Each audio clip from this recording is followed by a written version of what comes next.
생활 속 법률 히어로 이승우 변호사의 사건 파일.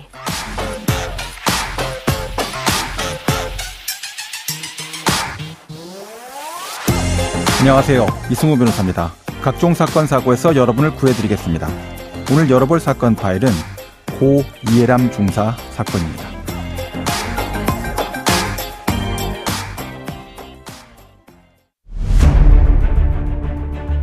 고 이해람 중사를 성추행하고 고소하지 못하도록 협박한 혐의로 재판에 넘겨진 가해자가 징역 7년을 확정받았습니다. 추행 혐의만 인정되고 결국 협박 혐의는 인정되지 않았는데요. 사건 파일 오늘은 작년에 일어난 고 이해람 중사 사건을 돌아보려고 합니다. 성범죄 사건도 문제지만 그 성범죄 사건을 조직적으로 은폐하고 한 개인의 인권과 인격을 말살하는 범죄가 절대로 사회에서 반복돼서는 안 되겠습니다. 관련 사건에 대해서 법무법인 법승 박다솜 변호사와 함께 알아보도록 하겠습니다. 안녕하세요, 변호사님. 네, 안녕하세요. 박다솜 변호사입니다. 네. 최근에 공군 성추행 사망 사건 피해자인 고 이해람 중사에게 2차 가해를 했던 상관에게 처벌을 확정하는 이런 대법원 판결이 나왔죠? 네, 최근 대법원은 공군 성추행 사건의 피해자 고 이해람 중사에 대한 특가법상 보복 협박 등 혐의로 기소된 상관에게 징역 2년의 형을 확정했습니다. 네. 이 사건의 진상 규명을 위해서 특별검사가 임명됐고 공군 본부 법무실장을 비롯한 다수의 군 관계자들이 재판에 받게 되어 많은 분들이 관심을 갖고 계신 상황에서 이 사건과 관련한 법률적 논의들을 해보려고 합니다. 네네. 사건 내용을 좀 전체적으로 좀 되짚어 보고 이런 좀 검토가 필요할 것 같은데요. 사건은 사실 발생하고 나서 한참 뒤에서야 이제 언론에 알려지게 됐죠. 그렇습니다. 국방부가 사건을 수사한 지 약 4개월이 지난 때 이 중사의 부친이 딸의 실명과 사진을 언론에 공개하면서 비로소 세상에 알려지게 되었는데요. 예. 사건의 내용을 살펴보면 2021년 3월경 당시 코로나 확산으로 인해서 공군 전 부대에 전면적으로 회식이 금지되었었는데요. 예. 이 중사는 선임인 장 중사로부터 회식에 참석하라는 지시를 받았습니다. 네네. 그리고 술자리가 끝나고 돌아오는 길에 후임 부사관이 운전 중인 차 뒷자리에서 이 중사는 장 중사에게 성추행을 당했습니다. 예. 이후 이 중사는 곧바로 상관에게 신고했지만 가해자는 전혀 반성하지 않았고 또 다른 선임들 역시 입막음을 시도했습니다. 예. 특히 부대에서는 이 중사를 조롱하면서 관심 간부 취급을 하기도 했습니다. 예. 결국 불안장애 등으로 치료를 받던 이 중사는 5월 21일 혼인신고를 한 날 극단적인 선택을 하게 됐습니다. 네. 이 중사의 사망 이후 군 수사 당국은 사건을 축소하고 은폐하려 시도했고 결국 2022년 4월 15일 이 사건의 진상 규명을 위한 특별검사 임명 등에 관한 법률이 국회 본회의를 통과했습니다. 예. 그리고 최근 성추행 가해자인 장 중사는 군인 등 강제추행 치상 및 특정범죄 가중처벌법상 보복 협박 혐의로 징역 7년형이 확정됐습니다. 네.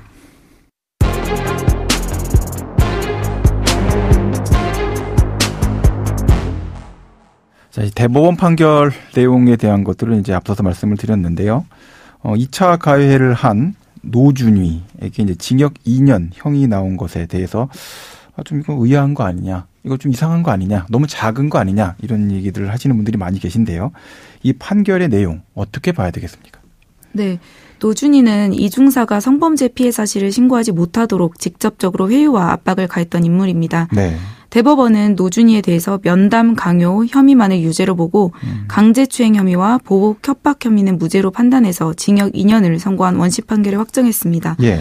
당시 재판부는 부서장인 피고인, 즉 노준위에게 신고하면 성범죄 사건이 절차대로 처리될 것이라 믿음을 가졌던 피해자는 예. 피고인의 회유와 압박으로 상당한 좌절감과 무력감을 느꼈던 것으로 보이고 결국 극단적 선택에 이르렀다면서 피고인은 성범죄 피해자를 보호하려는 의식 없이 시대착오적이고 잘못된 믿음에 근거해서 사건을 음성적으로 처리하고자 했고 예. 군내 성범죄는 신고해도 제대로 처리되지 않는다는 잘못된 인식을 줌으로써 부대원들과 국민에게 커다란 불신을 야기했다고 판단했습니다. 예.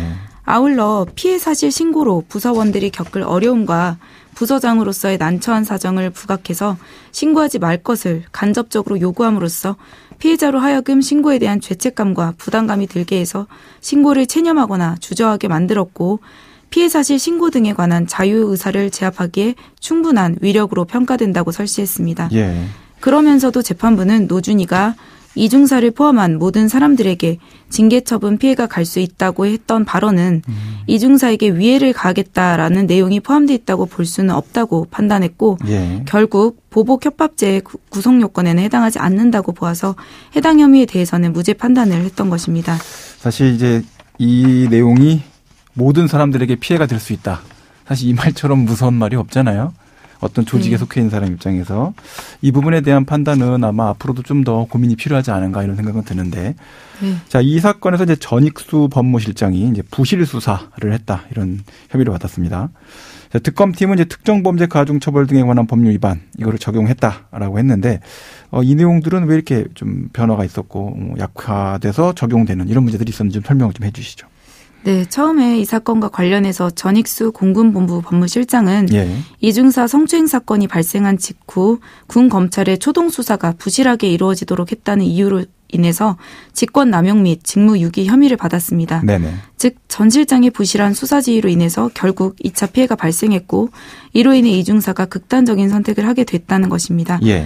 그러나 결국 특검팀은 전 실장에게 군 검사에 대한 지휘 감독 권한은 없었다고 판단해서 예. 직권남용이 아닌 특정범죄 가중처벌 등에 관한 법률 위반, 면담 강요 등을 적용했던 것입니다. 예. 이 적용 법조인 특가법 제5조의 9 제4항에서는 자기 또는 타인의 형사사건의 수사 또는 재판과 관련해서 필요한 사실을 알고 있는 사람 또는 그 친족에게 정당한 사유 없이 면담을 강요하거나 위력을 행사한 사람을 처벌한다고 규정하고 있습니다. 네네. 전 실장은 재판에서 공소 사실을 부인하면서 해당 법률은 보복범죄를 가중처벌하기 위해 만들어진 것이고 피해자를 보호하기 위한 것이지 수사 주체인 검사를 보호하는 법안이 아니다는 주장을 하고 있으며 예. 위력의 행사가 없었다고 주장했습니다. 예. 한편 형법 123조에서는 공무원이 직권을 남용해서 그 상대방으로 하여금 의무 없는 일을 하게 하거나 권리 행사를 방해할 때 처벌한다고 규정하고 있는데요. 이러한 직권남용 범죄가 성립하려면 피고인이 저지른 행위가 피고인에게 주어진 직무상 권한에 포함돼야 합니다. 예. 따라서 권한도 없는 행위를 해서 불법적인 일을 행할 경우에는 직권남용으로는 처벌할 수 없는 것입니다. 예. 이 사건에서 전 실장이 군 검사에게 연락해서 범죄 혐의자의 구속영장이 잘못됐다고 추궁하는 등 위력을 행사해서 실제 군 검사가 이로 인해 상당한 압박감을 느꼈던 것으로 조사되긴 했지만 공군 법무실장에게는 군 검사의 수사를 지휘할 권한이 없다고 판단했던 것입니다.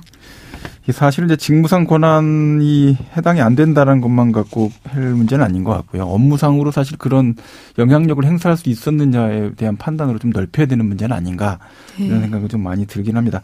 하긴 최근에 이 직권남용 직무유기 문제가 사회 전반을 지금 강타하고 있는 어떤 형사법적인 구성 요건인 것 같습니다. 네, 그러면 오늘 사건에 담긴 법적 포인트를 한 줄로 정리하고 실제 법적 대응과 자문 이어가 보도록 하겠습니다.